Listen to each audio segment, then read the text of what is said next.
All right, everybody, you know what time it is. The Real Talk Sports Show is coming up right now.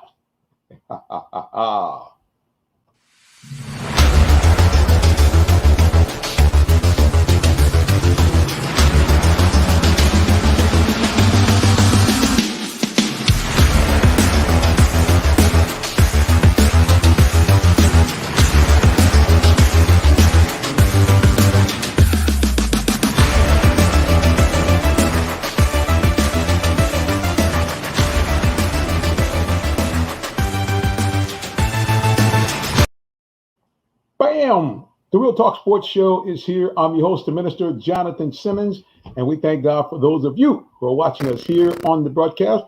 First of all, big shout out to those who are watching, I should say, those who are listening on Atlanta Incredible Radio, WIGO 1570, or on WIGO1570.com. Appreciate you. Also, want to give a big shout out to those who are watching on the replay on Periscope. Outstanding that you guys are still hanging in there. Periscope tried to throw us out, but evidently they are still rocking and rolling. Thank you for all the people who have tuned in on YouTube Live, especially those of you parents and friends of Jonesboro High School, because you already know second Tuesday of the month means it's Jonesboro Tuesday. As a matter of fact, let me get the shades on in preparation. I got what they call the aviators working tonight. Yes, we're going to have them on. And then, of course, we're going to talk about all the things that are going on in Metro Atlanta sports, the Atlanta Hawks. We'll talk about them, their continued push for the playoffs, a little bit about the Atlanta Braves. What's up? Why do they keep hitting Ronald Acuna? What's up with that? I mean, this young man is one of the stars of Major League Baseball. He picked kerplunk. So, a question about that. Also, we're going to talk a little bit about DK Metcalf from the Seattle Seahawks, who actually ran the Olympic trials. And guess what? We're going to bring somebody on who had that same experience as well. So, yeah, good stuff going on all throughout the broadcast. Also, of course, we're going to talk about the Falcons as we do towards the latter half of our program, bringing on the man who knows more about the Falcons than anybody, the embedded beat writer for AJC Sports, D. Orlando Ledbetter, will be joining us, good Lord willing, in the final segment of the program, somewhere around the 8:35 or 8:40 hour. So you guys need to keep it locked right here. And, of course, we're going to, like I mentioned earlier, bring in the Jonesboro High School football. Can you guys believe it? It is already football time in the state of Georgia. Spring football games coming up this Friday. So we're going to have Jonesboro talk about it. They have a big opponent, legendary opponent in the state of Georgia to some degree. They're going to face off on them in their very first scrimmage. So we'll have the coaches and the players talk to you about that in just a few minutes. So we are excited again for everybody that's joined us here. Let's go to social media. Let me take off the shades so I might see who has joined us here on social media. We have some shout outs here. Let's get the regular glasses. They're here somewhere, I think. My spectacles somewhere. Here we go. I can get my regular glasses, boys, so I can read who's here. Bam! There it is. My man, Todd, a.k.a. Affiliate Man from Periscope. He's now on YouTube. He wants to talk to us a little bit about Tim Tebow. We are going to talk about that as well. What you guys think about the idea of Tebow. Is it Tebow time again? That's what a lot of people hope. And also, we want to give a big shout out to the Puma fighter, Hi from Spain, España. Thank you that they're in the house from all over the world. And he joins us from Periscope. So we thank God for him as well. So, yeah, man. So basically, normally I have the beautiful Miss Dolman here. I'm going to pop up our screen saver that we normally use. She right now is battling a little bit of technical difficulties, but there's the queen right there in all of her beauty. She will be joining us in just a minute once she can get unraveled here on the website. We're going to go ahead and make sure that she has all of the right information. We're going to check that out here. And yeah, we're going to go ahead and fire off here another link to her to make sure that she can join us here on the broadcast. And again, we're appreciative to everybody that has decided to pop in here and check us out. Again, you can follow us on social media. I'm gonna do something here, guys. I'm gonna pop back in the screen. First of all, bam, here I am. And look, I have a fancy new way that you can all see how to follow me. It is coming up right now. Bam! That's right. So remember now, Real Talk Sports Show. Check me out right down there. You can see it. Jonathan Simmons, that's me. Go to Real Talk Sports, the number 7. Follow us anywhere on social media, or you can just simply send an email to Real Talk Sports, jsimmons@realtalksports.com. That's right. Because remember now, we're Real Talk Sports. It's sports talk with perspective. So remember, you can check us out at all those ways you see right there. Remember, that's on social media everywhere. And breaking news on social media, I'm going to make the announcement here that for those of you on the hottest new app in the planet, it is now official. Real Talk Sports 7 is, we're in the clubhouse, baby. Chilling in the clubhouse. That's right. Real Talk Sports 7 is now in the clubhouse. We're in the building. So you check us out. Remember, follow us on Real Talk Sports 7. You guys can see it there. We're there on Clubhouse. We're there on Twitter, Instagram. That's where you find us. The only thing that's different is a little bit is YouTube. Very well, so you can find us in the building. All right, guys. I have just kind of tried to reconnect my co-host, the lovely Miss Latricia Dolman. Hopefully the new link will get her in the building. But like I said, while we'll do that, we'll do a little housekeeping again to remind you how you can find us. So you can see it right there on the screen. We'll pop it up again, leave it there for you at Real Talk Sports 7. Anywhere in social media land, you can find us. Like I said again, it can be on YouTube, it can be on Periscope, it can be on whatever you want. In fact, find us on and popping right there. So please, man, please, sir, join us, follow us. We love to have you. Remember, if you go on YouTube, bing, hit the little bell so you'll be able to, follow us while we are there. So again, we're very, very appreciative of each and every one of you. Yeah, so great stuff has been going on in the world of sports. Like I said, a huge weekend. We're going to talk about football starting up in all aspects. High school, the colleges have already had their spring games already. High school's about to start that. And believe it or not, the Orlando Level is going to talk to us about the fact that the Falcons, that's right, the NFL have released the schedule. All the teams, including our hometown Falcons, will be starting in their summer camps. Well, the other thing that was very interesting over the weekend, there's always something going on in the world of sports, is that a Seattle Seahawks wide receiver, DK Metcalf, actually ran in the Olympic trials.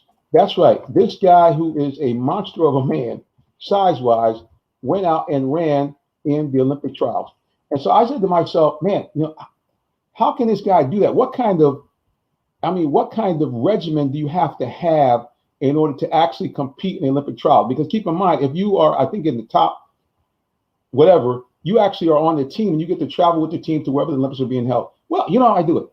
I never like to just go on my own volition. I always like to bring in an expert. And tonight is no different. This lady actually experienced herself competing for the Olympics.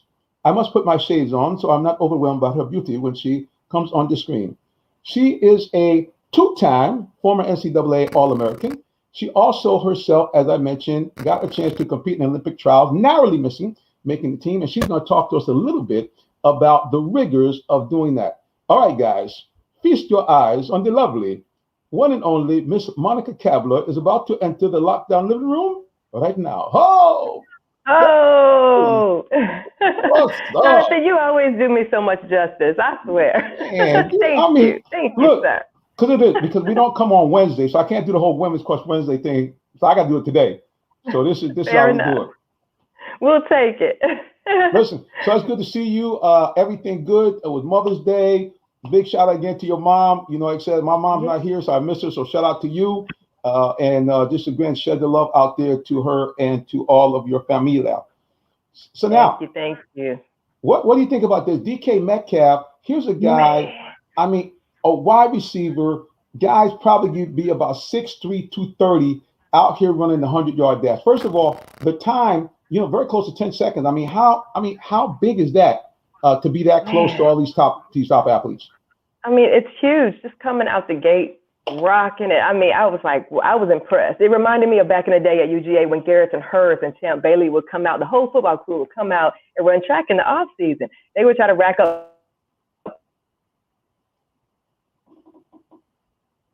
I think my computer is giving me a little problems here, guys. I'm going to pop back on here. My computer is giving me a little slowdown here. We're going to bring the lovely Miss Monica Kabler back on in just a minute once we can kind of get our everything set to go. Listen, we're going to do as we kind of reboot everything. We don't want you guys to go anywhere. You notice my eyes have been kind of shifting off the camera here because I'm trying to get my technology on and popping. So you guys don't go anywhere.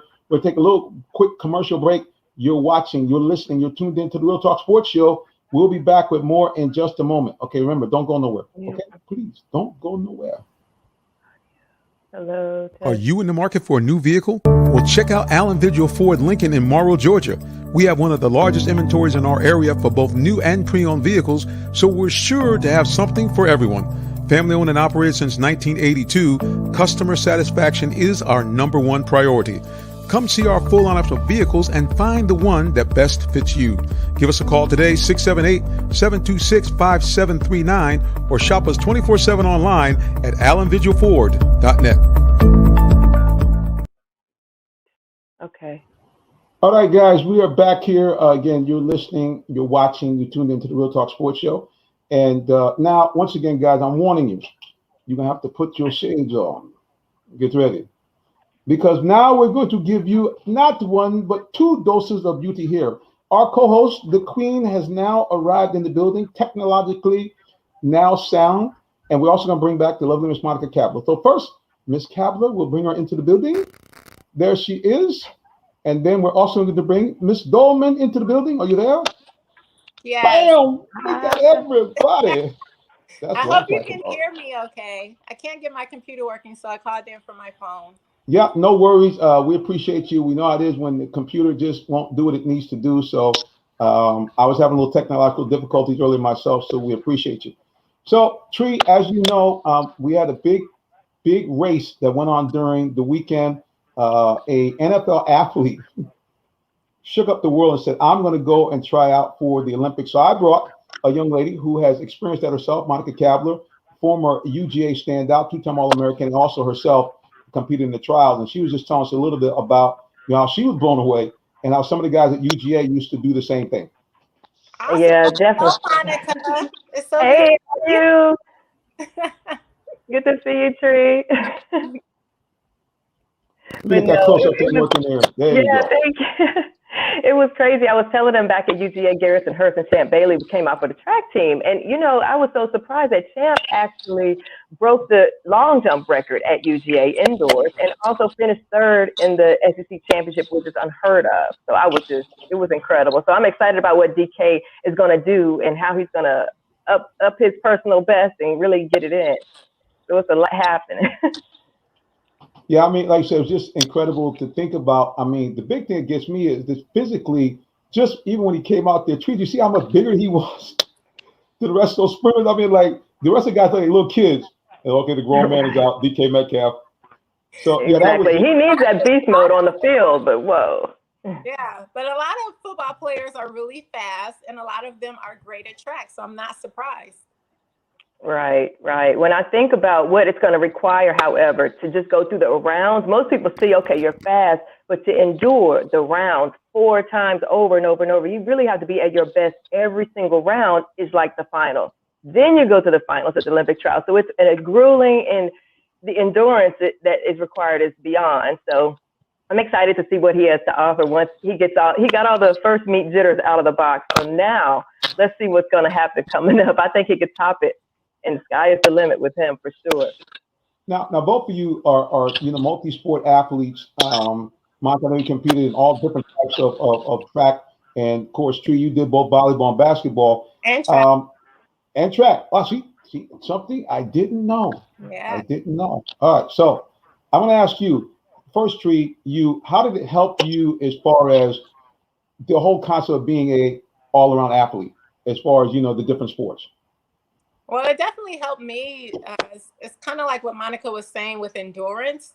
And especially in college, I was a 2-sport athlete.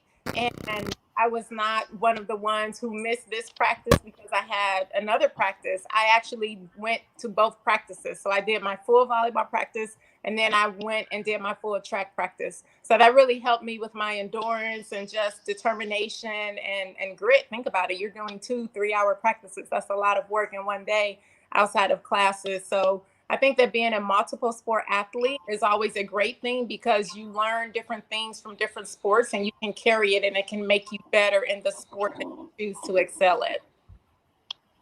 Wow. So, Monica, I'm going to go to you on this one. Your thoughts about that same thing, being able to compete in multiple sports or multiple disciplines as you did in track.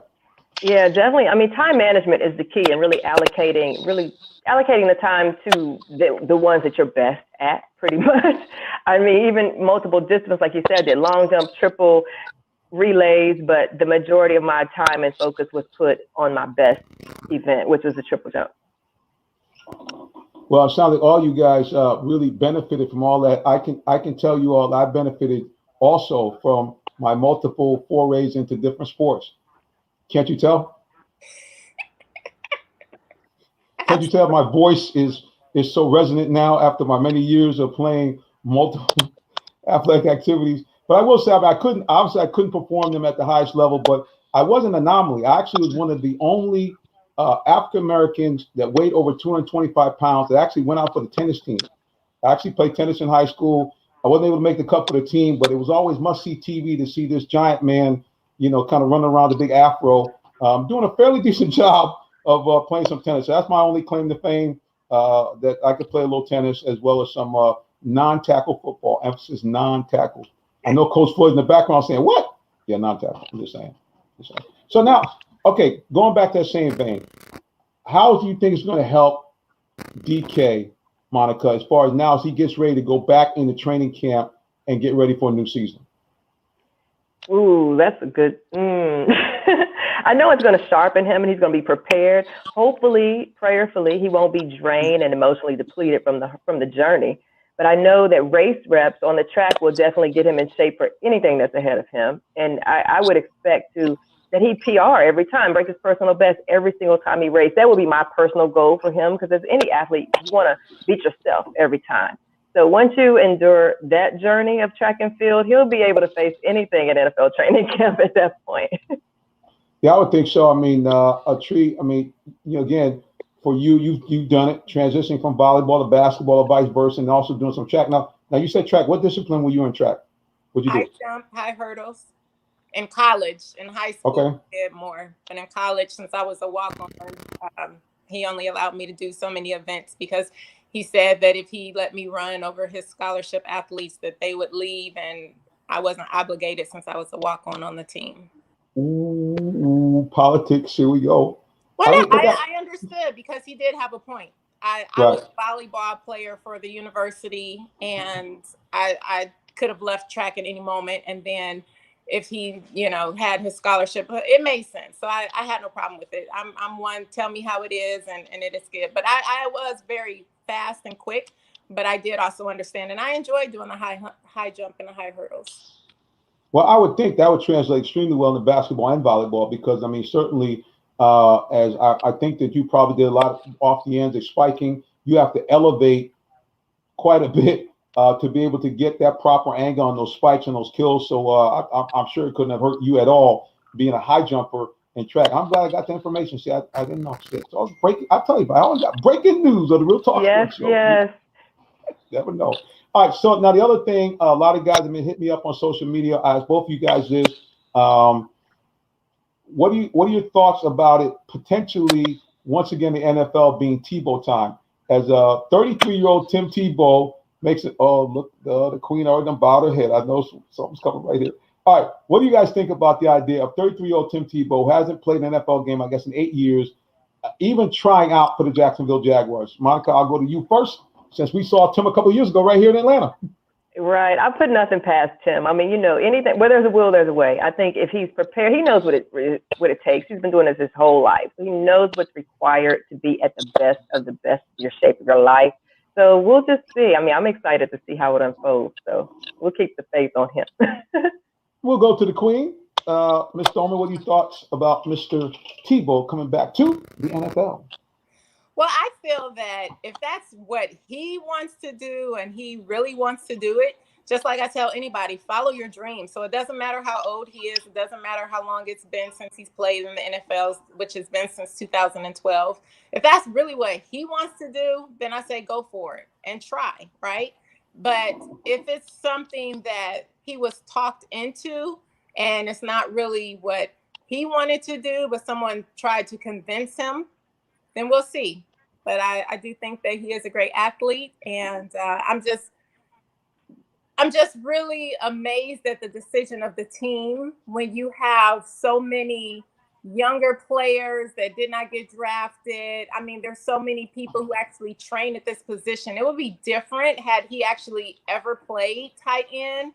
And to my knowledge, he never played in the NFL. I don't know if he did in college, but it's a lot of dynamics. But again, we'll see what happens. I know that he definitely works hard and sounds like he's looking forward to doing it. I'm still just shocked by the decision of the actual Jacksonville Jaguars. Well, it's a situation where, okay, the head coach of the Jaguars coached him 2 national titles at Florida. So, a lot of times you go at what you know. I will say this much from following Tim on social media. Physically speaking, he looks like a tight end. I mean, he must have put on about 20 pounds and ain't no fat. I mean, the guys out there doing them big old tractor tires. So, I mean, again, is that playing football? Is that competing against other NFL level athletes? Of course not. But I mean, he looks the part. Now, of course, we've seen people look the part before. We know how that worked out. So it should be interesting. The other thing too is that before I bring on our crew from Jonesboro, Twitter kind of got a little heavy there for a second. As I'm not sure who started it, but the comparison came up between him and Colin Kaepernick. People saying, hey, how come Cap can't get a spot? He just got the league 4 years ago, and you got a guy that is now not only getting a spot, but in a position he never even played. I know both of you guys don't want to get too political, but what do you think about that idea? And should those 2 guys even be compared at this particular point? Monica, what do you think? That's a great point. And I didn't think about that aspect, but you're so right. I mean, wow, I'm going to have to go skim through the tweets just to see. And once again, it looks like my computer is kind of acting up a little bit, so we'll come back to Ms. Kabler in a second. Go ahead, Treat. What do you think? Oh, no, I was going to say that I do see the comparison in the sense where Kaepernick has not been out of the league as long as Tim Tebow has. And, for Tim to get a shot when it's been since 2012 and they still haven't given Kaepernick a shot. And some people say that they have, but we all know that there's different things that have gone back and forth as to why. But I do see the comparison when I saw it, but I didn't think of it originally. But when I did see the social media, I said, oh, okay, I see what they're saying as far as that sense. Yeah, I mean, I think that to some degree, it could be much ado about nothing. I understand that people want to make this a very political thing. I think it's really much simpler than that. I just think it's a situation where, and this is what a lot of people talk about, why you have to have diversity. People are going to work with people they know and like. I mean, you can go be honest, that's just the way it is. So if you're doing something, if you think that your boy is remotely qualified to do whatever, you're going to bring him in. Right or wrong. I mean, I'm not trying to say that's right, but that's how, I mean, nepotism, that's been around for a long time. We know that in anything. Who you know that gets you there and what you know that keeps you there. That's how it works in the world.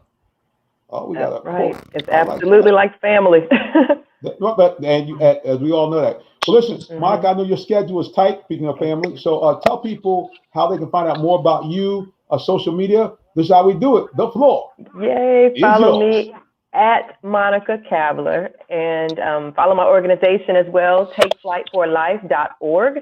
That's my nonprofit for kids, kid fitness, childhood obesity prevention. And there it is right there, boys. There it is. Take Flight for Life. There is Monica Kabler in the building. Monica, as always, thank you for dropping by to join us. Now, I'm going to bother you as we get closer to football season. I'm going to be calling you. We'll be all in. Yeah, because she's been a contributor on some of the big boy cable stations, so we're going to be dragging her on there. All right. Amen. Till next time, be blessed. Be blessed. Thank you. Well, there it is, guys. As you know, Monica talked a little bit about her experience and what it's like to, kind of be there. Like I said, she did actually get a chance to compete in Olympic trials. And I want to say that she missed the last spot, if I'm not mistaken. It was under 0.4 of a second. It was something real crazy. It was like, the difference between her and that last spot was like minuscule. So hats off to her, what she's done, being at UGA, seen some of the best. And certainly we're going to keep our eye on DK Metcalf to see what he does going forward. Yes, definitely for him. All right, guys, we're going to take a quick little break. And then you know what time it is? Second Tuesday of the month, Jonesboro Tuesdays. And we got everybody in the building. We'll be back with more of the Real Talk Sports Show and Jonesboro Tuesdays in just a moment. Did you know that Allen Visual Ford in Morrow, Georgia also has Lincoln? Over 35 years of using the visual touch to provide excellent customer service, works hand in hand with the Lincoln Motor Company to provide a luxurious and seamless way to acquire your next luxury vehicle. Lincoln has an array of full-service complimentary owner benefits. These benefits include hospitality partnerships, service pickup and delivery, all which can be accessed through the Lincoln Way app. You can even contact the 24/7 concierge to have someone assist you. Come and see our great inventory of new and pre-owned Lincolns today. Call 678-364-7345.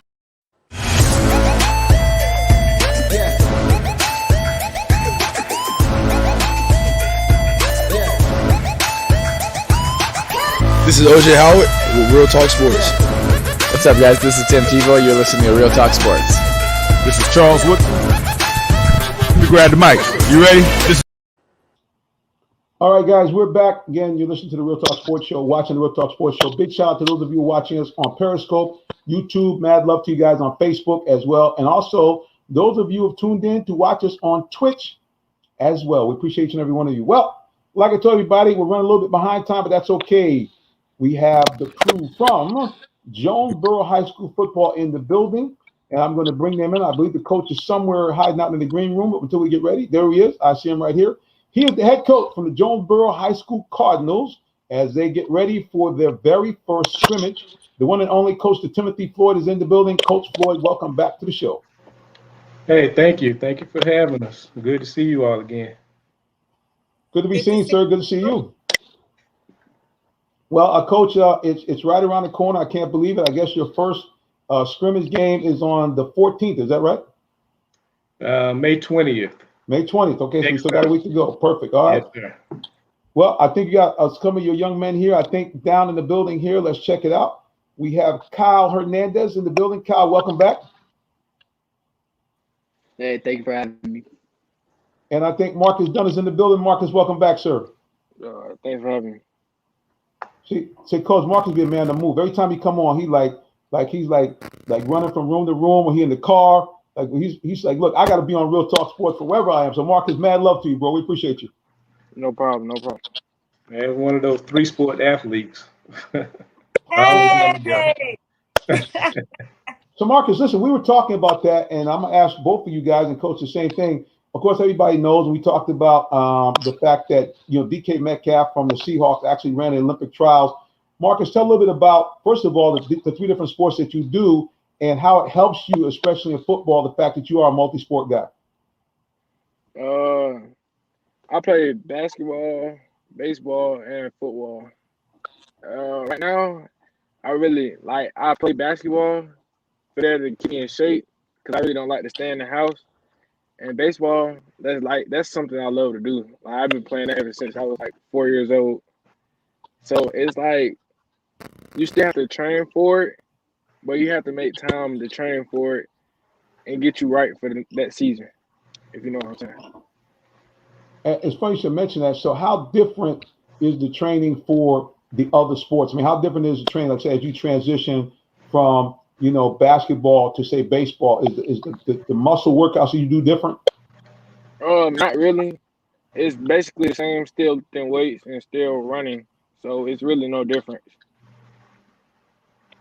Well, Tree, looks like you got kindred spirit there because you're a three-sport woman. Hey, yes. I loved hearing that. Well, Tree, she's in the building. He popped in because he's probably tweeting and on Instagram and doing live stream at the same time. I'm talking about the social media maven from Jonesboro High School, Coach Sutter. I knew in the building. How's it What's going? up, Coach? Can you hear me? I hear you now. What's going on, sir? Nothing much. How's it going? Hey, man, we good. We glad to be here.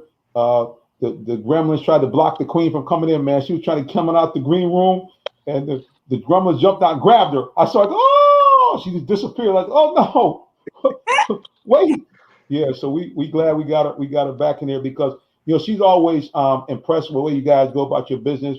I know she got some questions in terms of what you guys have been doing for training and so forth. So I'll flip the mic to her. I'll just get right to it. May 20th is approaching. We're finally in the month. So what is it that you guys are focusing on leading up to the rest of the days until your scrimmage? Well, first of all, we got a lot of things that we need to work on within ourselves. So that's the main focus. And as we progress, it's our goal is to get better every day, get better with every rep.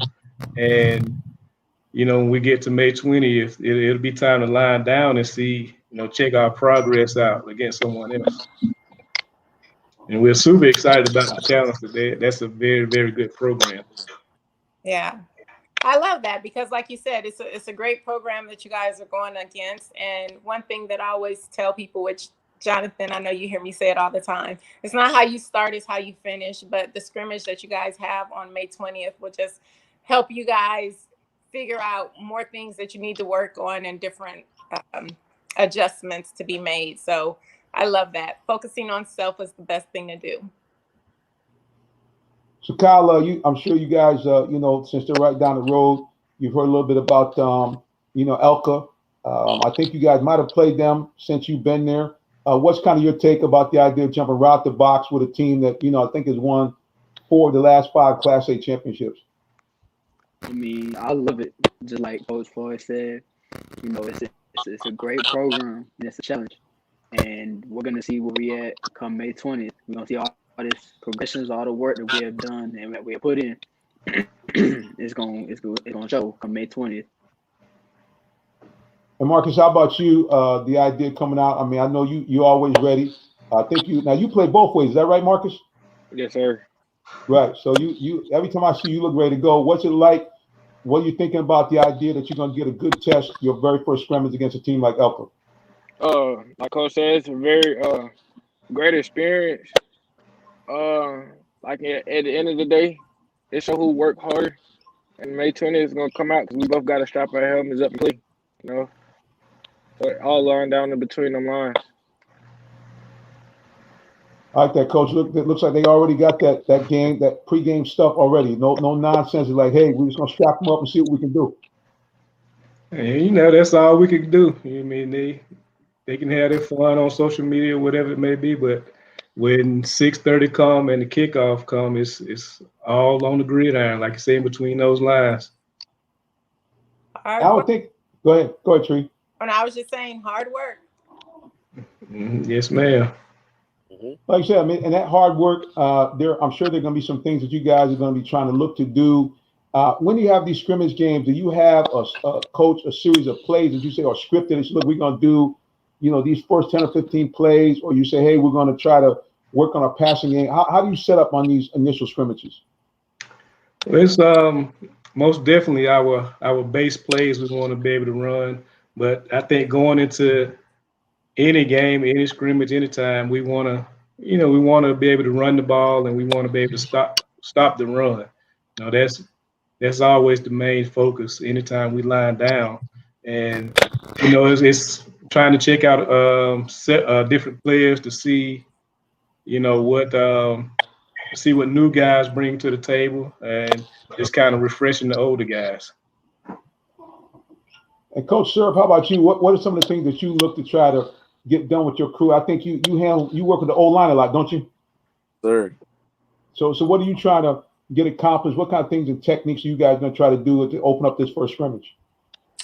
What we're focused on right now, knowing what we're doing and executing. We got 3 guys returning and trying to fill, 2 of the spots with, some younger guys. So we're trying to, just make sure we in the right place at that point. Execute, that's what it's all about. Well, it seems like Treater's singing your tune because it's all about execution. It is. And I have a question for the high schoolers. I'll start with you, Marcus. So I'm pretty sure you all watched the NFL draft. I just want to know, what were your thoughts on the draft and how did that motivate you with the goals that you have for your football future? My thoughts was, I see that my positions and stuff can be picked, but it's like you have to work harder to get in that spot in that position so you can be there, and you have to earn you have to earn it and keep earning, keep working. It's all. That's all I gotta say. Awesome. And you, Kyle? With my position receivers, I still think personally that Devontae Smith should have been a top 5 pick. But you know, you're gonna leave it at that. But it just like he says, size doesn't matter. No matter how tall you are, how big you are, how small you are, it doesn't really matter. It shows, you know, in between those lines, it's gonna show. Your heart is gonna show. That's true. That's true. So I just also want to tell you, I don't know if your goal is to play in the NFL or not, but you know that it's 1% of high school players that get to play in college on a scholarship, and then 1% that goes and gets to play in the NFL. So it's not a very high number. And I just say that not to discourage you, because that's definitely not my motto, but to encourage you that when you work hard work always pays off. And so for you to be in that top 1%, it takes you doing work on and off the field outside of what your coach requires. So anybody can accomplish their dreams. And I just was overwhelmed seeing guys' dreams come true because their hard work paid off. So I want to see your hard work pay off with whatever your dreams are, regardless of if it's going to the NFL or not. But you keep up the hard work and you just keep pushing and don't let anything stop you from your dreams. Could I ask Ms. Dolman a question real quick? Sure. How did you balance all of the athletics, the academics, the social life, and all of that? That's really one of the, I guess that's the key to, you know, being a successful student athlete. It is. One thing I will tell you, for me, the balance was quite easy just because I love school. So I would finish my homework most of the time before school was even out. Or if I didn't, I would go and do my homework. So then I went to volleyball practice or basketball practice or track practice. And then I also was able to go when I didn't have games or different things. I was able to go to the movies with my friends, or in Detroit, we used to go to a place called Belle Isle. But for me, it was an easy balance, but nothing came above my schoolwork. I was also in Michigan Math League, also did ballet. So outside of the 3 sports, and I did AAU basketball and AAU volleyball. So I did a lot. But for me, that balance was simple because I always made sure my schoolwork was done first. That way, once I came home from practice, I wasn't tired to do work. I got tired. Listen, all that, man, everything going on. But listen, guys, I'm gonna tell you something. We have more encouragement. Not only do we have Ms. Dolman, we have a guy that actually walk the walk, talk the talk. Outstanding high school player here in Georgia. Later went on to Fort Valley State, the same HBCU that Jerry Rice went to, and was drafted, Kyle, in the very first round. 2-time Super Bowl winner with the New England Patriots, and now a motivational speaker, father, and all-around good guy. Number 38, Tyrone Poole, in the building. Sir, welcome back to the show. Hello, everyone. How we doing? What's going on? Y'all working that thing today? How you doing, Miss Tree? Doing good. How you doing, Tyrone? Doing good. Hey, I gotta correct you, Minister. Jerry Rice went to Mississippi Valley State. I'm glad you corrected me, guys. I said it about 2 or 3 times. I'm glad you tightened me up, bro. I appreciate you. You don't want to put no bad information out. HBCU, still yep. Black College and University. So there you go. Yeah. Well, what do you think about hearing these young men as they get ready? Yeah, as I mentioned, their first scrimmage. And I know you like it when you're on the field because that's where the rubber meets the road, is against one of the best teams of the last half decade. Eagles Lane Christian Academy has won, I think, 4 of the last 5 Class A titles. And when they have played teams against in the higher rankings, they have been able to win quite effectively. So what do you think it means for these guys to jump right out the box against some big dogs? You know what? You know, I'm a guy that I believe in principles, even though the principles may be expressed in different ways, but at the end of the day, whether you take 75 south, 85 south, 85 north, 75 north, or 285, the goal is to get to downtown. We're just coming from different ways. So what I'm going to say, I say all that to say, acronym that I learned while playing with the Patriots, New England Patriots, the acronym is SOOP. SUT.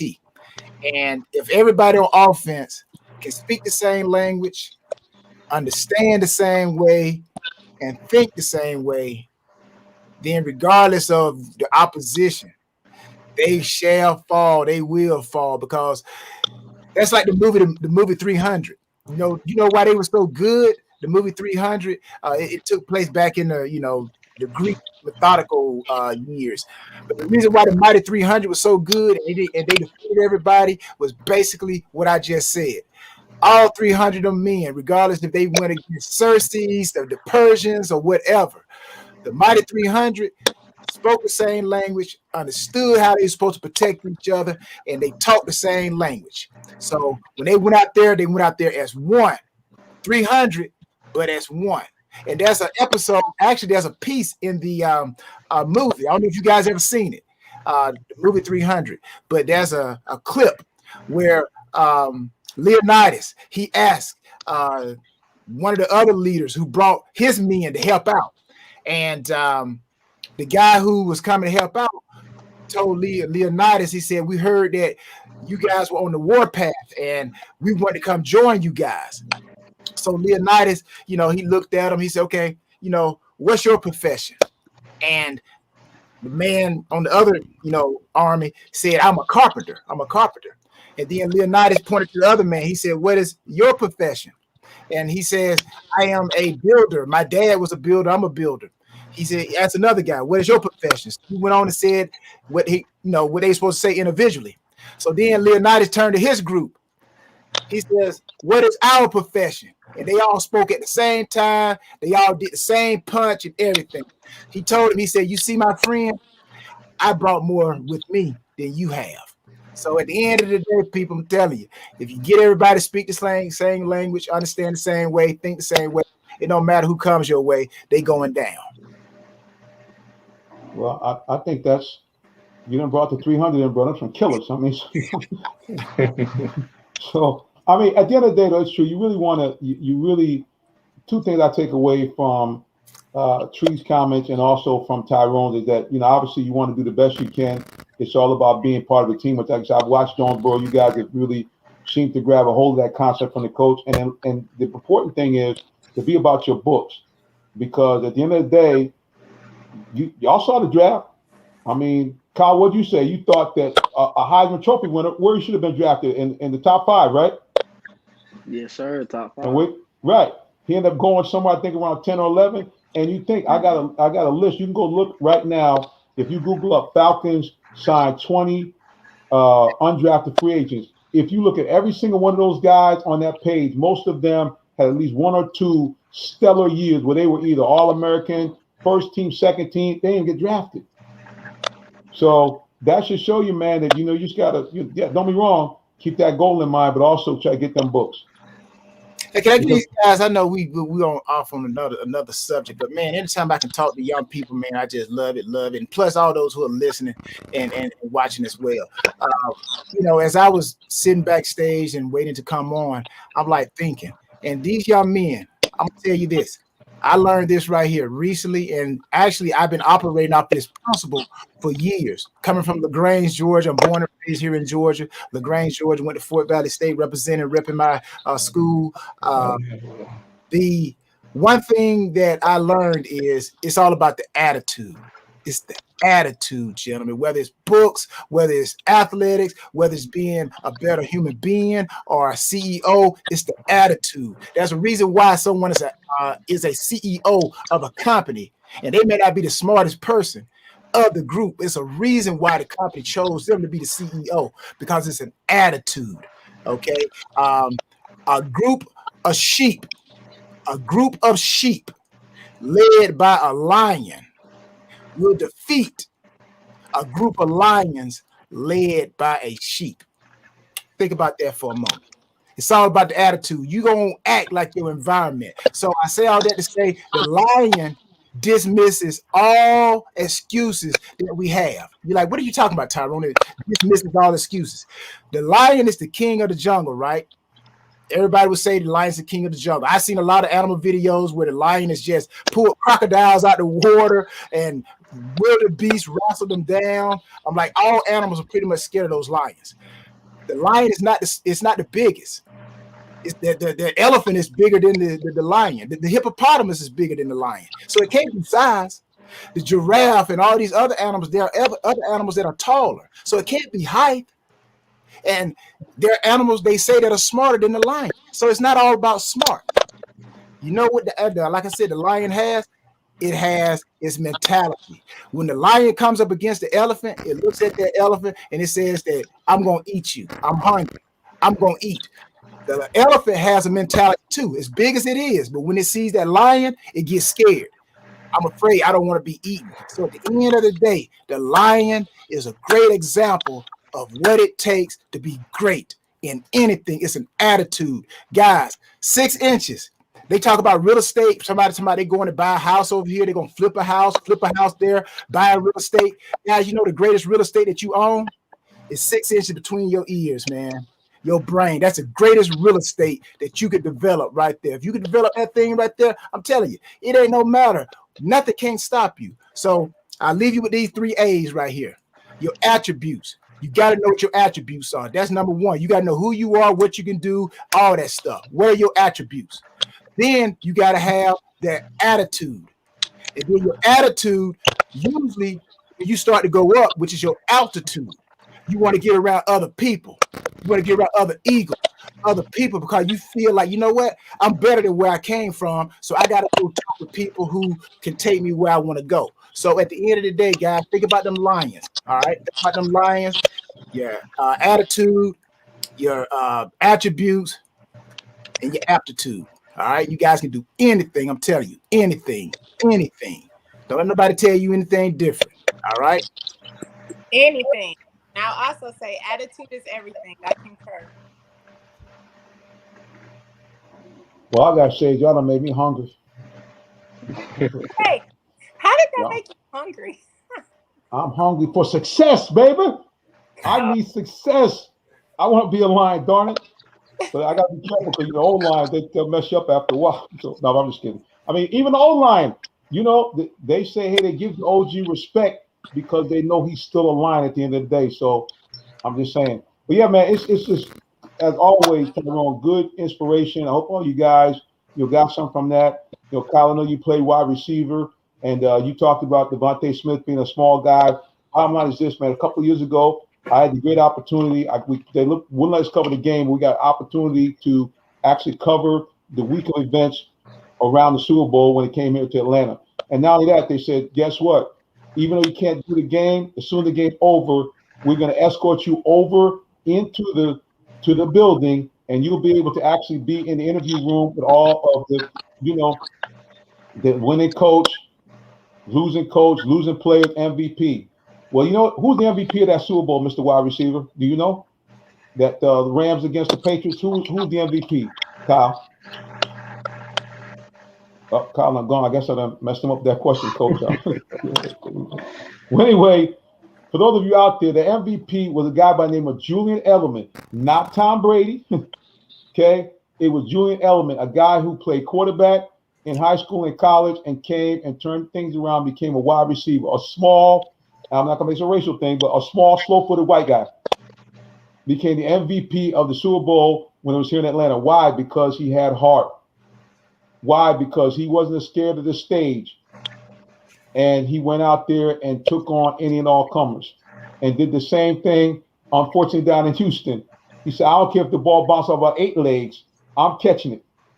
So, yeah, man, it's all about your attitude. I tell you the same thing in sales. My best months is when I say to myself, I don't care who comes in here, I don't care what they tell me, I'm going to help them buy a car. And those are months I have big months. If I look at our top salespeople month in, month out, that's their mindset. They might lose 2 or 3 deals, but they always are thinking the next person I'm going to be able to help them get a car. So I guess it's true. Attitude affects your altitude. All right, guys, you got to tell people now this date, time, and place. Coach, when's the game and where's the game and what time? May 20th. May 20th, next Thursday at Eagles Landing Christian Academy at 6:30. Be there or be Thursday square. night football. Thursday night football. Right. We got to be there. All right, Coach Sherp, I have to go to you, Mr. Social Media Man. How can they find out more about y'all on social media website? What's up? All right, on Facebook, find us at Jonesboro High. On Instagram, JHS Cardinal Football. On Twitter, JHS Cardinal FB, and also recruit J-Boro FB. He got them all. All right, Marcus, how can people follow you? Are you on Twitter or Instagram? And if so, let people know how they can follow you. On Twitter is at Marcus Dunn. My Instagram is _thatboy_Mark. Wow. No, who laughed like that? Was that Coach Syrup laughing? That Or was that you? Miss Dolan. That you, Tree, laughing? That was me with the ha-ha, because I like it. That boy. Okay. Right. He that dude. Right. He that one. Well, look, guys, as always, we appreciate you. Go ahead, Tree. Oh, no, I was just saying I like it. That's the athlete handle right there. No doubt. Yeah, that's on my handle, just plain. Well, anyway, we ain't talking about me right now. Anyway, look, guys, we appreciate you. Again, Jonesboro football, guys, be there May the 20th, not this Thursday, next Thursday, Thursday Night Live. Real Talk Sports is going to do everything we can to be down there in the building and check everything out. Again, it's not going to be held at Terra Stadium. Remember that. You have to go down into Henry County off of Highway 42. It's right there, Eagles Landing Christian Academy. Go there and support your Cardinals. All right? All right, gentlemen, coach, players, until the next time, God bless. Let's go, Burrow. All right, guys, we're going to go to a commercial break, but don't go nowhere. Keep it locked right here for more of the Real Talk Sports Show. Stay tuned. The day has arrived. It's time to let more people know about your business. You have the right marketing plan and the messaging in place. But do you have the right messenger? Good advertising and promotions need a professional sound so the message can be clearly understood. Don't leave your brand image to chance. Let our team of voiceover experts at CME lend you a hand. Give us a call at 678-304-8121 to find out how we can partner with you to give your business its voice. Nothing better than the sound of diesel in the morning. And what better place to get high horsepower diesel than the all-new 2020 Ford F-250, now with 475 horsepower and over 1,000 foot-pounds of torque. You know where to get it? For me, the minister, Jonathan Simmons at Allen Visual Ford Commercial Sales. Because you know why? I'm the commercial. All right, we're back here, the Real Talk Sports Show. I'm your host, Mr. Jonathan Simmons. As you can see right next to me is the Queen. She's in the building. Technology could not stop her. She's here. And, of course, two-time Super Bowl winner, Mr. Tyrone Poole, is with us as well. Well, before we talk football, we can't go any further unless we give a big shout-out to the Atlanta Hawks. Ms. Dolman, are they balling out or what? They are balling out, and I am loving every minute of it. Yeah, I mean, they look incredible. Tyrone, I know you've been kind of peeking from afar, but, I mean, this is a team that, unless something catastrophic happens, they will be in the playoffs in some seed level. The hope is that they will be able to get and catch the Knicks and get to the 4th seed. But what do you think about what you've seen from the Hawks so far this season? Again, I'm always that guy that once we get into the dance, it's a new season, but you got to have momentum going into it. So, you know, the Hawks are flying high, they're soaring, and as long as they continue to play as a team and distribute that ball, of course, in basketball, you always got to have that main guy, your go-to guy, because sometimes when you get into playoffs, it's going to come down to that last second shot, and you got to have that go-to guy. And but at the same time, team ball always gives you a great opportunity to win. So pass that ball, pass it to the open person, and you got to be able to hit them open jumpers. That's how you get to the finals. Well, no doubt. So they talked a lot about, I had a chance to listen to some of the press conferences, and that was one of the things that they talked about with Trae Young. You know, a lot of people, you know, here in Atlanta, obviously will constantly compare him to Luka Doncic, who the Hawks kind of swap places. Luka is a guy, his skill sets are different, bigger man, able to do stuff that a lot of people say is quote-unquote Larry Bird-esque. You know, he's one of the top 5 scorers in the league, one of the top 12 or 15 rebounders and assists at guys like 6'8". But what Trae's teammates talked about yesterday and have talked about throughout the season is that he could be a big time scorer. We saw last year when he didn't have John Collins, he made the All-Star team. He had a stretch where I think he had 4 or 5 games at 30 plus points a game. But everybody said the same thing. He wants to win. He doesn't care if he scores 40 or scores 20. He just wants to do the best he can to make sure that team wins. And I think with that kind of attitude, man, the Hawks are going to be a very, very dangerous team come the fourth season. I agree. It is all about winning, and it's about putting teams first, because that's what matters. That's the only way that a team can be successful and win. And so I love that's their mindset, because, hey, there's going to be some games where they will need him to score a lot of points. And then there'll be other games where somebody else will be hot and be the high scorer. So you see Sparkle, she wants her attention. Yeah, I see that. She trying to jump on the screen here and join in. So I'm going to try to do this. I'm trying to see if I can get some of the interviews from yesterday that we got. I'm going to try to see if I can get a little bit of Trae Young. So you guys just bear with me as I try to work this technology as best I can.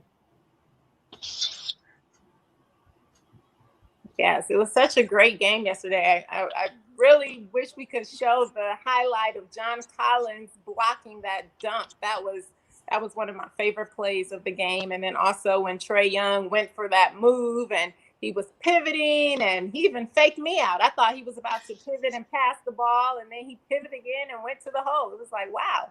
I said, you even faked me out on that one, Trae. Yeah, Trae, I mean, really, at the end of the day, I mean, he really has come into his own. He's showed people that he can be like I said, he's an all-star type player. I mean, no doubt about it. And a lot of people don't give him the credit, because I think sometimes, and both of you guys talk about this, and people don't do it enough, is that a lot of times in Atlanta, it's style over substance. You know, people want the flashy player. They want the people that make the big dunks, the behind the back passes. But at the end of the day, you know, Tyrone, you say it all the time, all that stuff is fine, but what's the goal of any team? It's to win the championship. Win the championship. Yes. Yes. But like you said, you know, Trae Young, and they got Clint. You know, rebounding is very important. And, you know, you got to play defense as well. So if you can score, you got the scorer. And basketball, like I said, it's one of them games where you can have one person that can just dominate the game, you know, put in 60. It's a lot of work, but one person can put up a lot of shots. We've seen it. You know, we've seen it with Michael. We've seen it with Kobe. You know, LeBron is probably an all-around player. He, loves to give up those assists, and Trae Young does the same thing. You know, he's leading the Hawks with points and assists. But you got to be able to get offensive and defensive rebounds, play the boards, and capitalize when you go down the court and score. So still, you know, sports is sports. You got to score on offense. You got to be able to stop them on defense. Let me see if I can go ahead and get a little bit of this interview here. I'm once again going to try to share my screen. Let's see if we can get this to work this time. Hopefully, prayerfully, we can, as we'll get a little bit of the press conference from last night. So please bear with me, folks, as we try to make this do what it do. Like I said, please, technology, work for me, please, if you could. I would appreciate you very, very much. We'll try from sharing the screen this way. Let's go here to share the screen. Yep. And we're going to do that. Let's go ahead and make sure that we have the screen shared. We do. And we want the audio from the screen. We do. And we're going to go to one of our windows. Let's go here to the Chrome tab. No, let's go to a window here. And hopefully and prayerfully we'll be able to get this to work. Let's go. Come on, boys and girls. You can do it. All right. We're going to share our screen. And there it is. Okay. I see it. Okay. Here we go. We're going to share our screen now. Dun, dun, dun, dun, dun. There he is. Let's see now I can get it to play. And hopefully everybody you'll be able to hear the remarks from Coach Nate McMillan. If I can ever get it to play the audio. Amen. Here we go. Please.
I'm gonna stop right there for a second.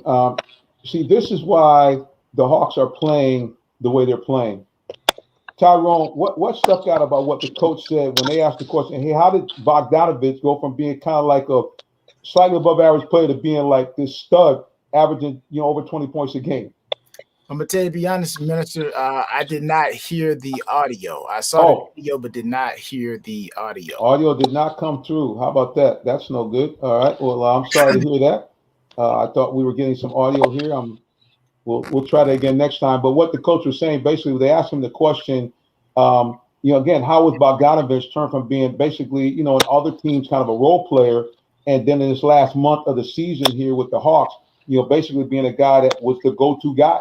I mean, he was at some games averaging more points than Trey. And the interesting thing is that Coach McMillan said, I didn't do anything except put him in a position where he can do what he needed to do. He said, I told the bigs, set more screens. Even with Trey, they talked about how to get him the ball because in a certain way, because he was a catch and shoot guy, not a guy that would necessarily try to make his shot off the dribble. So, you played with Coach Belichick. How important is it for a team to get to the next level to have a coach that can understand how to get the best out of his players? But not only you got to have a coach that got to draw up the plays, put the right players in position. So Coach McMillan is doing a great job with that. And of course, himself being a former NBA player, he understands it. And he's probably one of those low percentage of guys that actually played in their particular sport that can coach their particular sport. So, kudos to him. But again, it's more than just putting guys in position to succeed, because sometimes the defense, if the Hawks are on offense, opposition's on defense, they may know what that play is that the Hawks are about to run. They know the ball is going to Trey Young, okay? So someone like John Collins got to step up. It's kind of like you go back to the Bulls. I just feel like the Chicago Bulls, basically back in the 90s, they had the blueprint of a successful team. You got a Batman, you got a Robin, who was Scottie Pippen, and then you got all kinds of other guys mixed in. Dennis Rodman grabbing boards. That was his job, to grab boards. He didn't worry about scoring. Just get the rebound, give it to Michael, give it to Scottie. So again, Coach McMillan can draw up the plays and put guys in position to play. But if they close down and put Trey Young in a box, then people like Collins got to step up, Andre Hunter, those guys got to step up and be the Robin. Because right now, Trey Young is the Batman. Right. And the thing about it's interesting is that Trey, in these last couple of games, and I'll go to treat for this, John Collins has looked more like himself. Like we saw last year and actually 2 years ago, where he's now become the number 2 guy. How important is that, Trey? How important is that, Trey, going forward to see John kind of playing this way? I think it's very important because right now we're starting to get to the point where every game matters. The Hawks want to get as high up as they can and hopefully secure that 4th seed going into the playoffs. And with him playing this way heading into the playoffs is really going to make a big difference because we have Clint Capella who's rebounding, and they're also a great team together. So he's scoring. He's also passing the ball to Clint. We need that whole unit to continue to play well, and even the bench is coming off of coming into the game and scoring a lot of points. So if we can continue to play this way and continue to have John Collins getting back into how he was playing before he was injured, I think that will mean big things for the Hawks and definitely secure some rounds of play of wins in the first few rounds of the playoffs. Speaking of John Collins, once again, we're going to try to go to our video. It told me to click on the audio, so I'm hoping we'll get some audio this time. We're going to go to John Collins' post-game locker room, and hopefully we will be able to hear him in just a moment. Let's give it a shot one more time. Please work for me. Please, I'm paying this technology to work for me so we can get this on here because, like I said, it is a great interview. And let's see if we can get John Collins and come through. Let's give it a shot.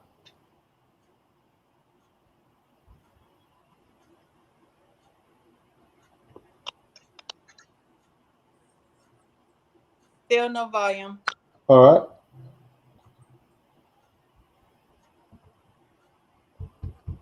All right. Well, so much for our sharing the screen. Unfortunately, our technology refuses to work for us. So hopefully and prayerfully at some point in time before I die, that I'll be able to get this to work the way I want. I'm going to contact the people at StreamYard, and hopefully and prayerfully I'll be able to solve this dilemma on why I cannot get the share the screen aspect to work during the live programming, because I can hear it, but you guys cannot. So basically what John was saying, he was talking about his role on the team, and he kind of was, I don't want to say he said anything controversial, but he did kind of say basically he had to learn how to do the best he can when his number was called, even though others felt that maybe his number should have been called more. So he kind of took a like curveball, saying y'all should have gave me the ball, but also say as a teammate, I'm gonna do everything I can to to just kind of fill my role. Tree, what do you think? I know John's your boy. You're just talking about that. Do you think he's kind of made peace with this idea that, hey, just everything will take care of itself to the money, just do your thing? I think so, and I hope so, because that's definitely what I think will happen. I mean, obviously, if you just look at his numbers and how he produces, I think that the Hawks definitely need to pay him. But right now, I think his number one concern, well, of course, we know a lot of athletes, their concern is their finances, so like they can take care of their families. But right now, I think that the number one concern is just to go out and play the best that he can play, because the numbers don't lie. And the best that he plays and the best that his numbers are will help his contract when he's going in to negotiate with the Hawks for a higher contract, which we all know is what he wants.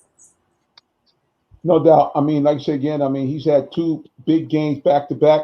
Let's go to social media here. I think our guy Todd is talking here. He says here, all right. Now, I'm not sure what he's talking about here. I guess maybe he's talking about Tim Tebow earlier. He's saying copy Herschel Walker, do about 2,500 push-ups a day. Todd says that's what he does.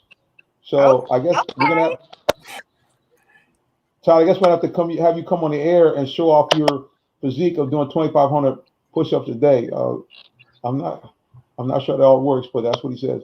Anyway, yes, I think, again, the whole thing with the Hawks is it's all about what Tyrone said earlier. It's all about teamwork. It's all about chemistry. And again, you guys, I'm going to actually get a lot of that video posted up on our YouTube page, because across the board, all these guys talk about the fact that the reason why his team has played so well is the chemistry. And the coolest thing was in doing this post game was to have the reporters from different countries come on and talk about this. So here you got this international team. You got, what's his name? I think he's from, I can't call, not Yugoslavia, but whatever the country is over there. I know, just my mind is Serbia. He's from Serbia. Yep, he's from Serbia. You look at Clint. I think he's originally not from here. So you have this blend, obviously, Gallinari, Italian guy. So you have this mixture of players, old and young, white, black, European style of play. And the Hawks have found a way to really, really, really, make this thing work. And all the players say the same thing. They say, hey, we just really focus on trying to do 2 things: communicate and to try to really figure out, hey, how can I help this other guy get to the spot that he needs to kind of do his thing? Like certain guys like the ball. I know Trey, you must have liked the ball in certain spots on the court. Did you have a favorite spot that you like? You say, hey, look, give me the ball here and it's guaranteed.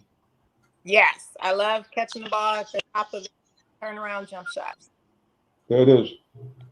Tyrone, did you have a spot when you played casual basketball or high school basketball that you say, hey, if you get me the ball in this spot, pretty much you got 2 points? You know what? That's very correct in what you're saying and what Tree said. There's always a spot. Myself growing up, we played pretty much everything from basketball to the stick ball, baseball, anything, kickball. So, yes, you always have that favorite spot. And also when you're hot, they feed you the ball. And you just have that confidence, and that ball goes in every time. So, yeah, there is a spot, and there is such a thing called the hot hand. Yep. And to the Hawks' credit, nobody had an ego. And like I said, it took John a little minute to kind of get out of his feelings, I think. But once he did, this team is really clicking now because every night it's somebody different. For a while there, it seemed like Bogdanovich was carrying the team. Then once Trey Ankle got ready, he knocked 2 games in a row. He hit plus 30 and double-digit assists. Then we saw last 2 nights, John Collins, big points, 25 in one game, 28 in the other, 2 ginormous blocks in the game yesterday. Clint Capella, 10 points, but he had 22 rebounds last night. 22 rebounds. So this team is really just has that ability to put the egos down because they sense something. And, you know, Tyrone, you've been around that. When a team is on that run, everybody there kind of got that feeling, am I right? That, hey, we could do something here. Yeah, and you know that attitude has to be very important, especially when you go on the road. Most of the times in the NFL, when a team goes on the road, then that means they are the lowest seed, and you probably gonna spend all of the playoffs on the road, from wild card to the championship game and the Super Bowl. And basketball is back and forth. You know, you play in their home spot, then they play in your home spot. So that's where I believe the Hawks are going to really, really, really have to come together. And that stigma that you're saying, playing as a unit, they're going to have to not only do it at home where they have a good record, but they got to take that thing on the road where they don't have a good record and be able to win in someone else's arena. There's no doubt, man. I mean, like you said, it's all about teamwork. It's all about this team putting together the ability to be able to continue to have that mindset that, look, man, we're not going to lapse into too much dribbling, worrying about how many points I got. It's all about we're trying to win. And last night, the other big thing was if they did something which is critical. Tyrone, you know, anything can happen during the game where the momentum can shift away from you.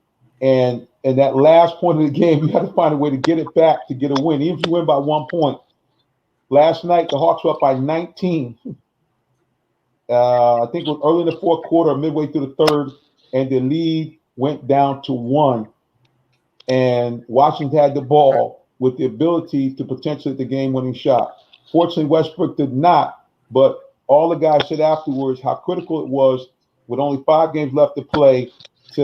Doesn't matter how far they came back, but they still got the win.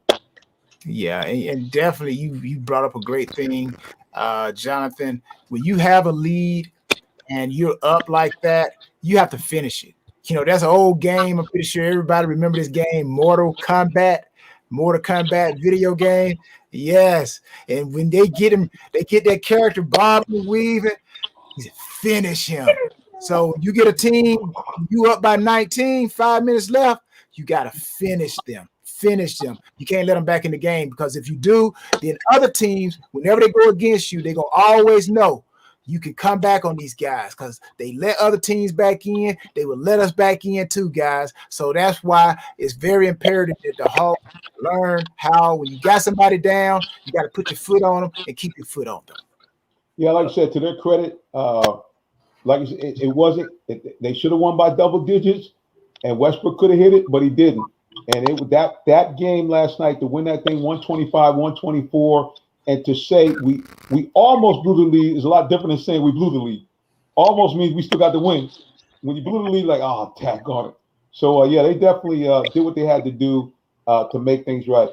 I'm trying to say it's actually good that Russell missed the shot, because had he made the shot, there would have been some serious issues with the referees, because John Collins was fouled so bad. I can't believe they did not call that foul. So he should not have even been able to go down the floor and shoot anyway.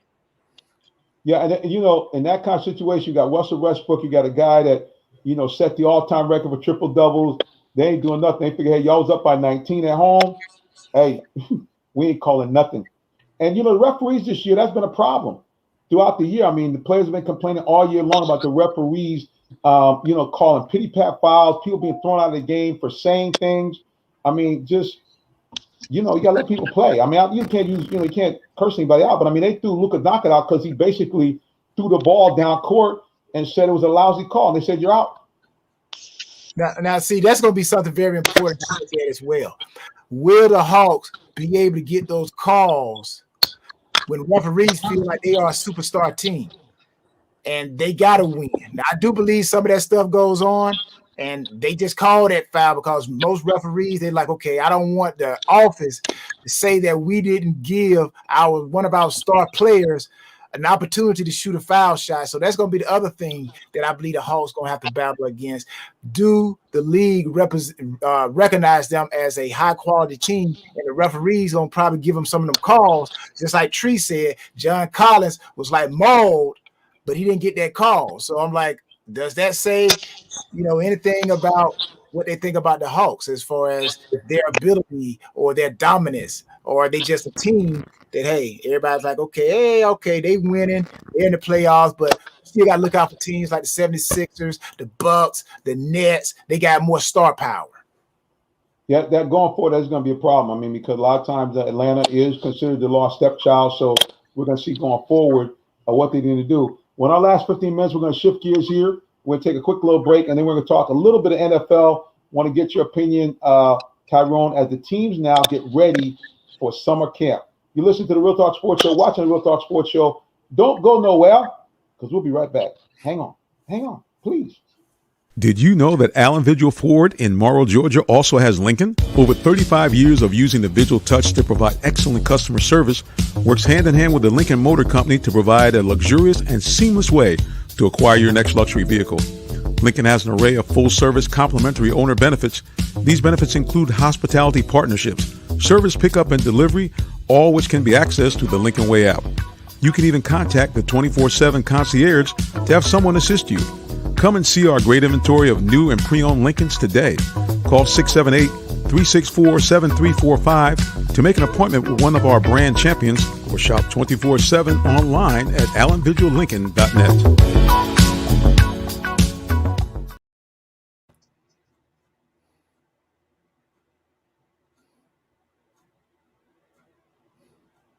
All right, we're back here again. You're watching and listening to the final segment of the Real Talk Sports Show as we shift from talking about the Hawks. Before we do that, social media started to blow up. We got one of our good buddies, Steve Hardy. He said, this is the first time in years since I've seen great teamwork and gameplay by the Hawks. Since Dominique, Kevin Willis, Doc Rivers, John Battle, even Randy Whitman. Anyone could get hot on any day. Dang, he going way back. Yeah, he done gone the way back machine, bro. We got to Google all them names up. I mean, except for Dominique. Right. I mean, on the real though, I will say this. I think Hardy, that you kind of skipped over some valuable history, sir. You have to remember that in 2015, your Atlanta Hawks did something that no other NBA team has done before or since. For the month of January, they were undefeated. They were 19-0. That team won 60 games and advanced to the Eastern Division title, basically with a bunch of unknowns. I mean, to face a LeBron James team, which was depleted, but a team that has stars in LeBron James and Kyrie Irving. So, I mean, no, this is not the first time we've seen team play from the Hawks. We haven't seen it in a while. Because Coach Bud's team, they played a very good brand of team play. So, HC Hardy, what happened, bro? Skip 2015? I'm just saying. Well, anyway, let's talk a little bit of football here. Tyrone, what are teams looking at now as we get ready? NFL has released the schedule that the summer camps, mini rookie camps are starting this Friday. Well, again, everyone is getting ready for their push for February the 13th at SoFi Stadium in Inglewood, California, home of the Los Angeles Chargers. So that's and the Rams. That's what everyone is starting. That's what they're in preparation for. And the sad thing about it, only two teams going to get there. So everybody's hoping that they made the right draft choices. And also we got June 1st coming up. So there are going to be some trades, some cuts, people trying to get up under the salary cap, and they can bring in some missing pieces that they could not get in the draft. So it's not over. It's not over. It's still going to be the fun part of it. Building the team for players, guys still want to get new contracts, working out. There's some guys that have already been working out. Most of them work out at their own particular location other than the facility. So I think everybody's just, anticipating and wanting to get back out there, see each other again. And, just like I said, start working for February the 13th at SoFi stadium in Inglewood, California. That's the ultimate goal. Hey, Tree, did you see that face when he talked about the camps open? You see how his whole face, I mean, everything, his eyes got big, face lit up. Did you see that? I don't know. You might have been misreading me on that. I don't think no player love going to camp. Well, Tree, I know you're excited. I know that this transition from basketball to football, kind of what you're looking forward to, especially with our Falcons as they get ready to kind of start brand new coach and new staff.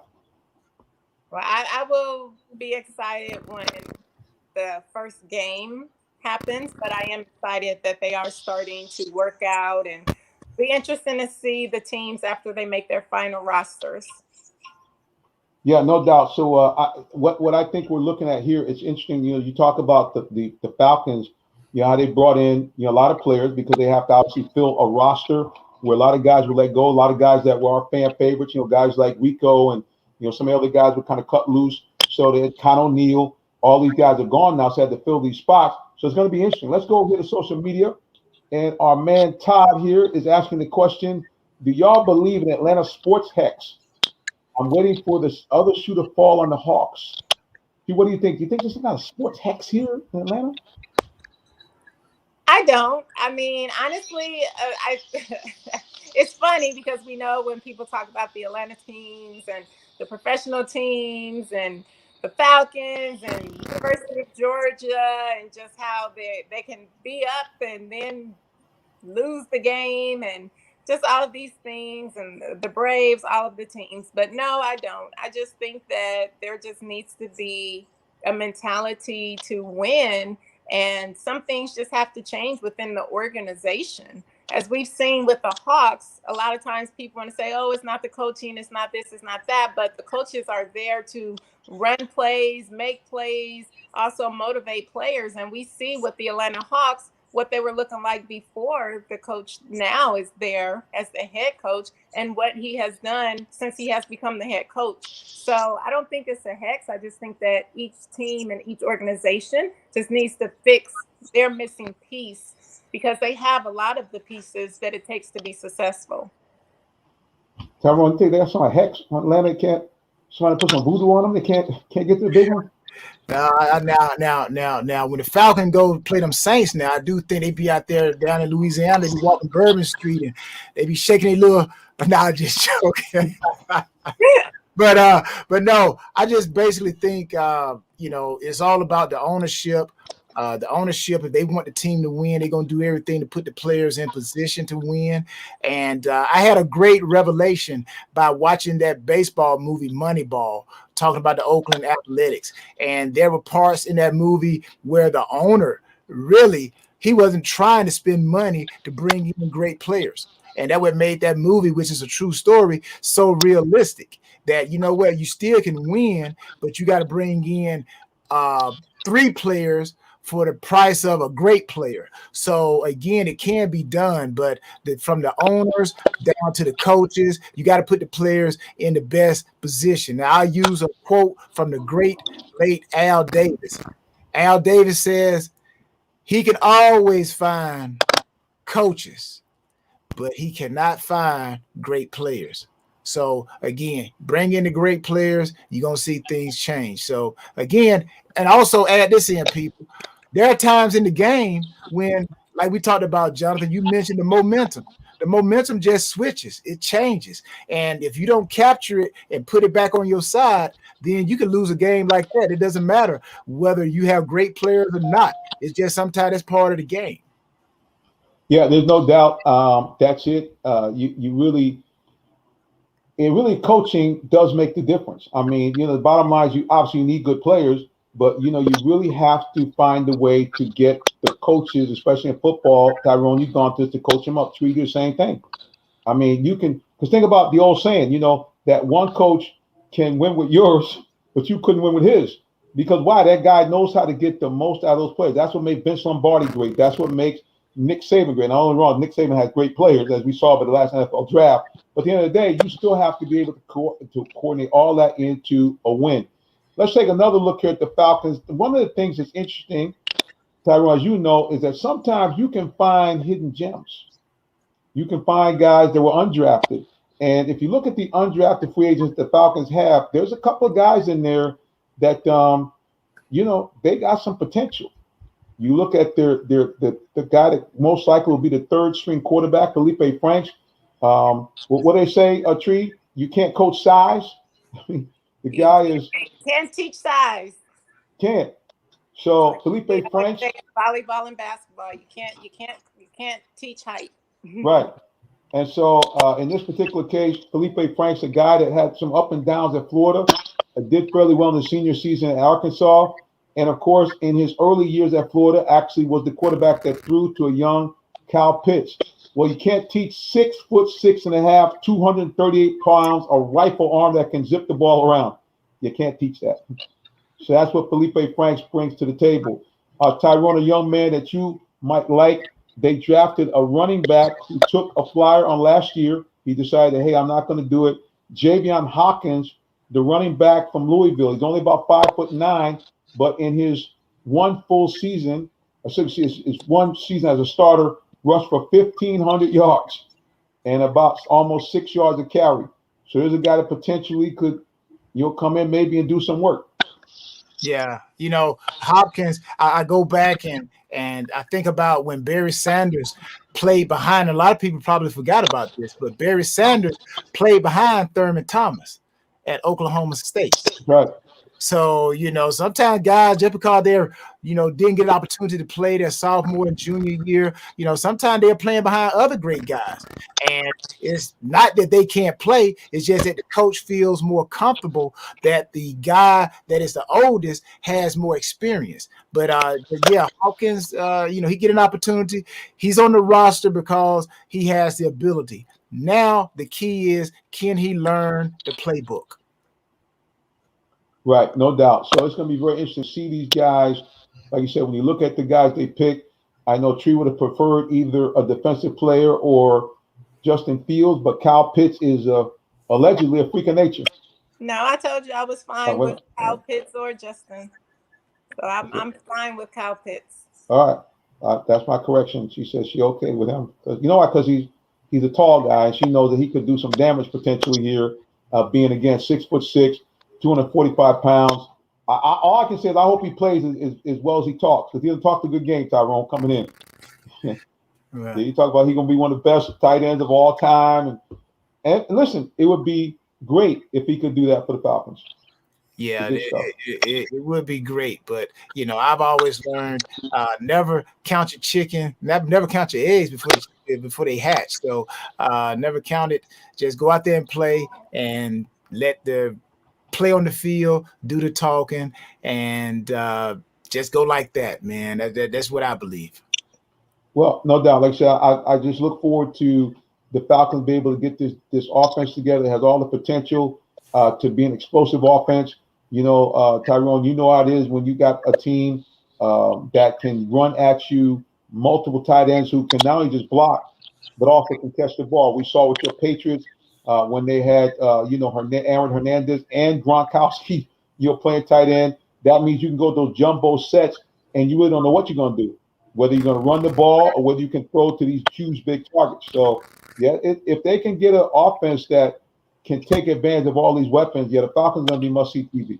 Well, he's going to be the key. This is what I look at it very, very quickly. I know everybody high on Kyle Pitts, passing, catching, but you know what? I still believe Super Bowls are won by running the time off the clock. And in today's game, I'm like, you can't give teams like the Saints or the Buccaneers 2 minutes on the clock. You got to be able to run the ball. So that means Kyle Pitts got to come in and attach himself to the offensive line and block. And if he is a weak link, not saying that he is, but I'm just saying because there was some talks about him coming out of college that he wasn't that great of a blocker, that he was kind of like he could get manhandled. But if he cannot block, I promise you, as I'm sitting here talking to you today, they will scheme up a defense where they would put him in position and take advantage of that weakness. So the Falcons, instead of being able to run left and right, they're going to have to line Pitts up and run away from him. Now you're telling the defense what you're doing. That makes it hard for you. But if the Falcons are up and they can throw the ball, or if they're behind, they got to throw the ball, then yes, they're going to have a great offense. But what about when you got to go into what they call that 4-minute offense? Meaning you got to run that clock down, leave them with 3 seconds left on the clock. And that's just enough to return it, and the game is over. So if you can't run that time out the clock, I don't think you can win championships. Well, there you go. That sums it up here. Well, listen, real quickly before we wrap it up, one last question here. And Tree, I'll let you kind of tackle that first. Your good buddy, affiliate man, aka Todd, is asking a question. He actually said the NBA is in decline, down about 50% of viewership. Any feelings from you why you think that might be? Actually, no. I'm surprised to learn that, because I know I watch pretty much every game. I mean, me too. So Todd, I hope your stats are right. Yeah, I mean, so I have no clue, because any day, it doesn't matter what time, I'm watching the late games. I stay up. I'm watching all of the games, so that I have no clue. Todd, I think you just wanted Tree to answer your question. That's all. It's all that, you know. Todd really he's a big fan. Yeah, he likes the Queens, and who wouldn't? I don't blame him. Yeah, so I don't know. I'll say it again. I said Todd's my boy. But there you go. That's it. Well, I can't believe it. Once again, you know what time it is. Time is gone. It's gone. So we got to wrap it up here. Thank you, all those of you who tuned in to watch the broadcast. Appreciate those of you who are watching us on Twitch, Facebook, Periscope. Remember, follow us anywhere on social media at Real Talk Sports 7. And you know how we do it. First of all, Mr. Tyrone Poole, the floor is yours. It's always an honor to come on your show, Real Talk Sports. Always an honor, Minister. Always an honor, Tree. Those that want to keep up with me, just go to Tyrone Poole 38, all social media platforms, Tyrone Poole 38. There you go. And for those of you who are blind, you can see it right there. I got it on the screen. Tyrone Poole 38. Check him out, doing some great stuff, especially off the field. Got a lot of projects going on. Also, if you want a great motivational speaker, please hit him up on social media, and he will come out and do a great job of inspiring you and your troops. Tyrone, until next week, brother. God bless. Bye. So, man, Tyrone Poole in the building. All right. Well, the Queen, the floor is yours. Well, thank you. First off, I would like to say this is May. Please wear your gray and go gray in May for brain cancer and brain tumor awareness. As you can see, I have on my gray and my gray ribbon. I will be wearing gray all month, and I also wear it throughout the year. And also, you can support my new nonprofit organization, Go Gray for a Cure. And I'm selling these awesome bracelets, and these are the bracelets for the men. All of the proceeds go to the National Brain Tumor Society, and they all go towards brain cancer life-saving research so that we can find a cure. And also for the month of May, anybody who orders a bracelet gets this free gray ribbon so that you can also support and wear. And you can follow me on social media at It's Latresa. You can see it on the screen, and also Miss America International 2020. And also, please support my new nonprofit, Go Gray for a Cure, on all social media. There you go, guys. It's right there. I'm flash up one more time so you can see it. Bam! There you go. In the pretty purple. That's what I'm talking about, boys. There you go. Look, everybody, again, we appreciate you so much. Again, check us out. You can follow us anywhere on social media. Follow the show at Real Talk Sports 7. I'm Jonathan Simmons. You can also shoot me an email, jsimmons@realtalksports.com. That's actually wrong. I can't believe I got my own email wrong. It's actually realtalksports.net. So I'm going to take that off. Let somebody send an email and say, I sent an email. You didn't get anything. So again, it's jsimmons@realtalksports.net. Follow us anywhere on social media at Real Talk Sports, the number 7. And we are now officially on Clubhouse. That's right. We're on Clubhouse. Find us there, Real Talk Sports 7. Or you can follow me personally on social media at Minister J. Sim. And speaking of that, I am in fact a real live minister. So I'm going to encourage you, if you don't know Jesus Christ, your personal Savior, if you don't have a relationship with Jehovah God by doing that, I implore you, please, ma'am, please, sir, get to know him today. Why?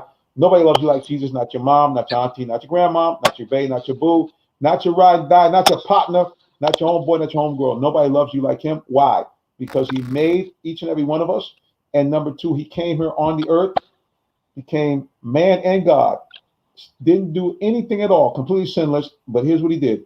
He took himself and allowed himself to be nailed on the cross and died for all of our sins, both current, past, and future. So all you have to do to have a relationship with God and go to heaven is the following things. Repent of your sin, believe that Jesus Christ came, died for your sins, and rose from the dead, and bam, you'll become two things. One, a citizen of the kingdom of heaven, and two, you become an adopted child of God and will have all the rights therein. Cool thing is that means you'll have a life well lived here upon the earth, not trouble-free, but well lived, because you'll be part of God's program. And when you die, you get to go to heaven, the most beautiful place ever thought of and imagined, or even beyond that.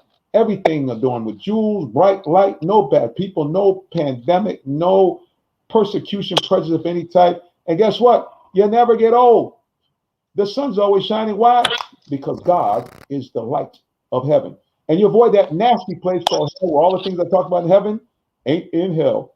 It's nasty. You got nasty people. You got lots of pain, smoke, fire, and you're there forever and a day. I don't know about you, but like option number one, better than option number two.